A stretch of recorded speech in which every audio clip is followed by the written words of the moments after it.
नमस्कार, आप देख रहे हैं सांस्कृतिक राजधानी न्यूज और आपके साथ मैं हूं प्रियंका। आइए बढ़ते हैं खबरों की ओर। खबरों में बात करते हैं बीजेपी के विधायक दल के नेता एवं पूर्व मुख्यमंत्री बाबूलाल मरांडी की, जिन्होंने प्रेस वार्ता कर सरकार को लिखी गई पत्र के बारे में उल्लेख किया है, जिसमें उन्होंने कई संस्थानों के नाम बताए। बीजेपी के विधायक दल के नेता ने सरकार में चल रहे भ्रष्टाचार को बताने की कोशिश की और साथ ही कहा कि मैं इस सरकार को कई बार पत्र लिख चुका हूं। राज्य में चल रहे भ्रष्टाचार को लेकर अभी तक सरकार द्वारा कोई भी कार्यवाही नहीं की गई है। मैं बार बार बीजेपी का नेता होने के नाते ही नहीं बल्कि झारखंड का नागरिक होने के अधिकार से उन्हें ये याद दिलाने की कोशिश कर रहा हूं कि किस तरीके से राज्य को लूटा जा रहा है। इसको लेकर मैंने उन्हें 3 बार पत्र भी लिखा, पर अभी तक सुनवाई नहीं हुई है। साथ ही ट्वीट करके भी अपनी बातों को कहा है, पर मुख्यमंत्री मेरी बातों को अनसुना कर रहे हैं। 2022 पहले दूसरे दिन ही फिर मैंने पत्र लिखा मुख्यमंत्री हेमंत सोरेन जी को, और दूसरे दिन हमने उनको पत्र जो लिखा था उस पत्र में पहले ये स्पष्ट रूप से कह दिया था, क्योंकि पहले जब टेंडर हुआ था उसमें से इनकी जो चाहते कंपनी थे, जिन लोगों से इनके पदाधिकारियों ने डील कर चुका था या बिचौलिया या दलाल जिसको भी कहे थे, जिन लोगों ने डील कर चुका था, उन लोगों के मनमाफिक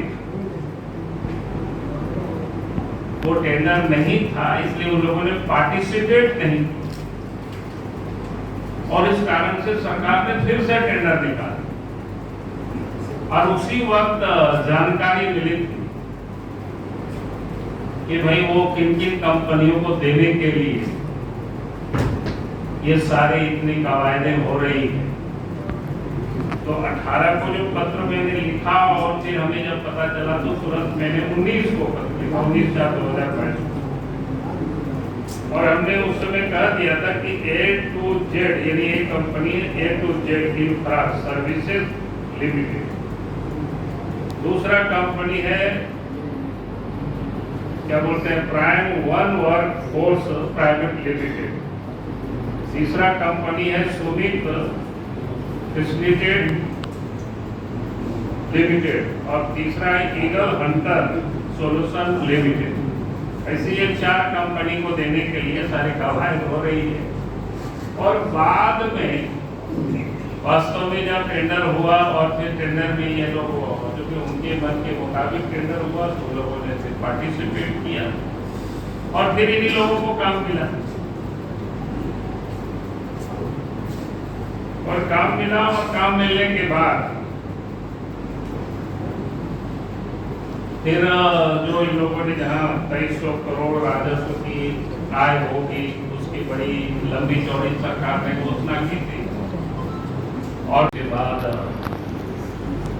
एक वो जेल में और कई लोगों को शायद रास्ते में भी होंगे। यदि भ्रष्टाचार इस राज्य की जो सरकार है, लगता है कि सरकार ही भ्रष्टाचार के लिए बनी। अब भ्रष्टाचार का कोई भी क्षेत्र इन्होंने नहीं छोड़ा है कि जहां पर वो भ्रष्टाचार नहीं करता, और सरकार को बार-बार आगाह करने के बाद भी, मुख्यमंत्री को सचेत करने के बाद में, देखो भाई यहाँ गड़बड़ी हो रही है, इस गड़बड़ी को रोकिए। अगर आप इस गड़बड़ी को नहीं रोकेंगे तो फिर एक दिन आपको भी उसकी सजा भुगतनी पड़ेगी।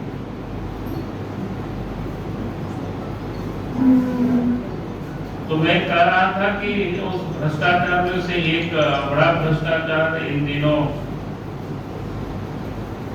अखबार की सुर्खियों में भी है, और वैसे मैंने कल ट्वीट भी कर दिया था,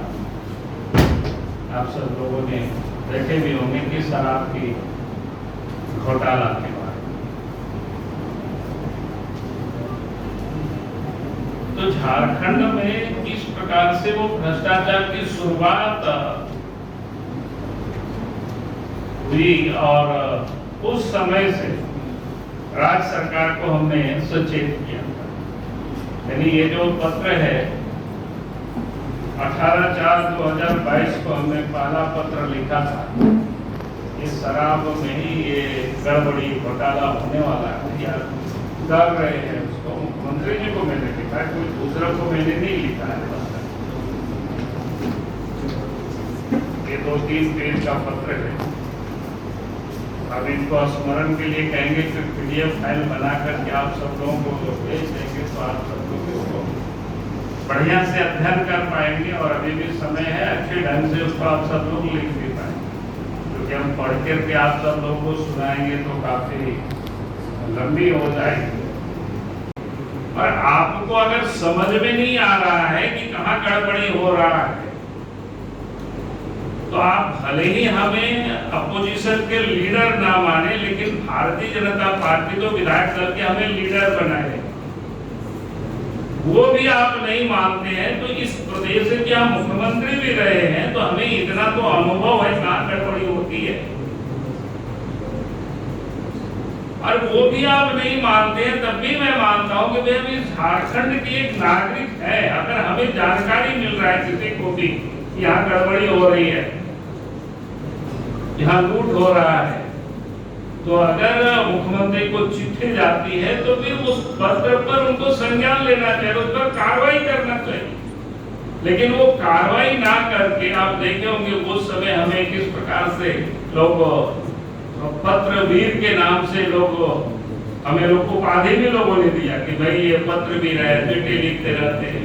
इनके पास कोई काम नहीं है। तो हमने उस वक्त दिसंबर में फिर मैंने सरकार को पत्र लिखा 9/12/2022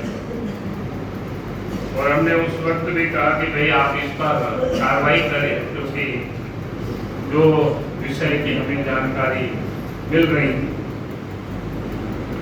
तो बिल्कुल स्पष्ट था कि किस प्रकार से ये लोगों ने गड़बड़ कर रहे हैं। और 2 दिन पहले जब पता चला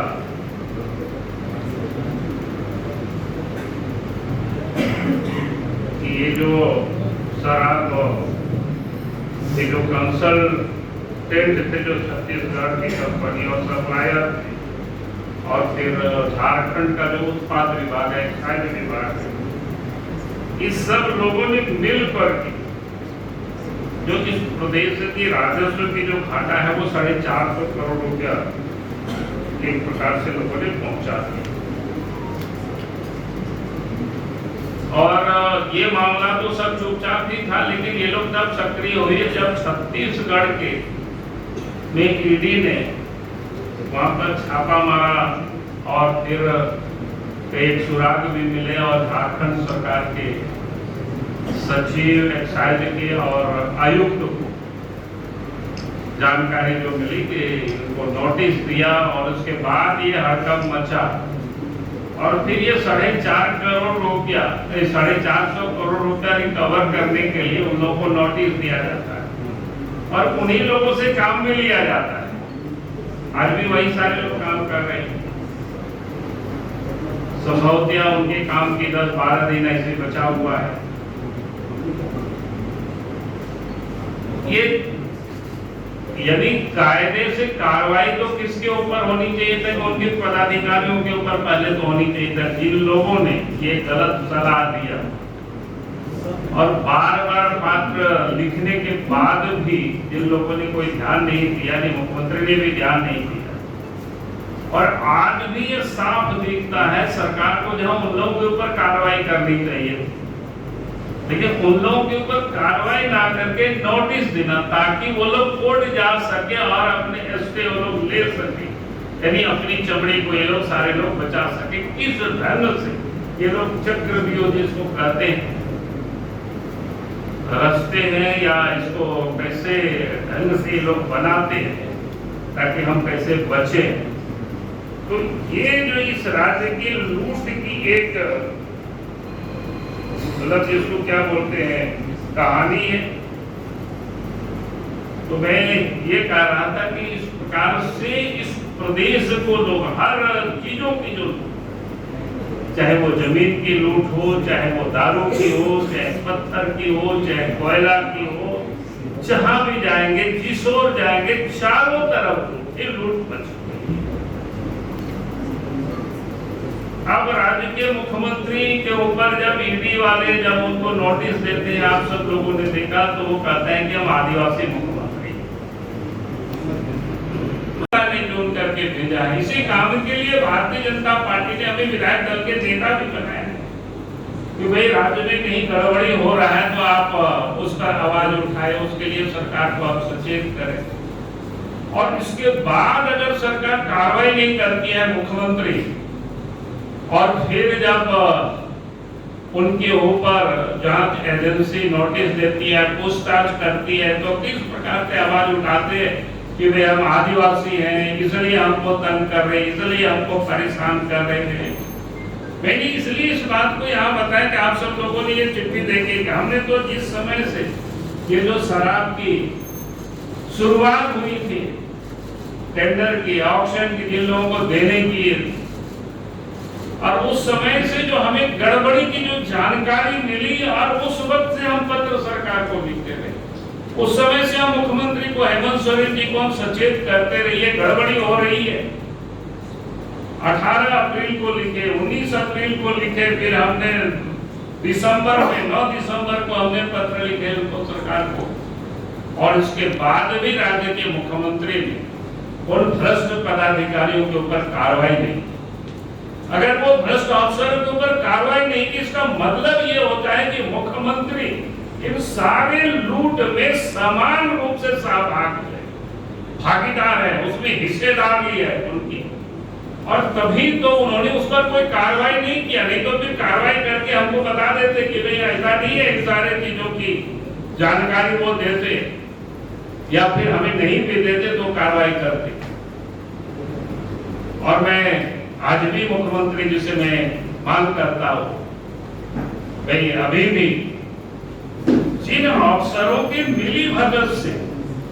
राज्य को 450 करोड़ से अधिक रुपया की जो क्षति हुई है, उन अफसरों के ऊपर कार्रवाई करनी चाहिए, एफआईआर होनी चाहिए। फिर वो नहीं करेंगे तो फिर ऊपर के जो जांच एजेंसी है, जितनी गड़बड़ी हुई है उसकी जांच तो उन एजेंसी जरूर जांच करेगी। हम उन जांच एजेंसियों से भी हम आग्रह करेंगे कि भाई अगर सरकार नहीं करे तो फिर, क्योंकि मामला उनकी नहीं है, इस राज्य का मामला है। राज्य की इतनी बड़ी लूट जहां हुई है तो उसकी जांच निश्चित रूप से होनी चाहिए। और मैं विशेष नहीं कहूंगा कि कुल मिलाकर के मैंने आप सबके समझ ये जो विषय को रखा, इसलिए मैंने विषय को रखा आपके समझ, क्योंकि हम सरकार को शुरू दिन से सचेत करते रहे मुख्यमंत्री जी को कि भाई कहां गड़बड़ी हो रही है, कैसे गड़बड़ी हो रही है, ये जो भ्रष्ट अफसर जो लोग बैठे हुए पदों पर, वो लोग किस प्रकार से भ्रष्टाचार करें, आप कार्रवाई करें। लेकिन पूरा 1 वर्षों तक नहीं किया। इसका अर्थ तो यही है कि मुख्यमंत्री पूरी तरह से इस भ्रष्टाचार में शामिल थे।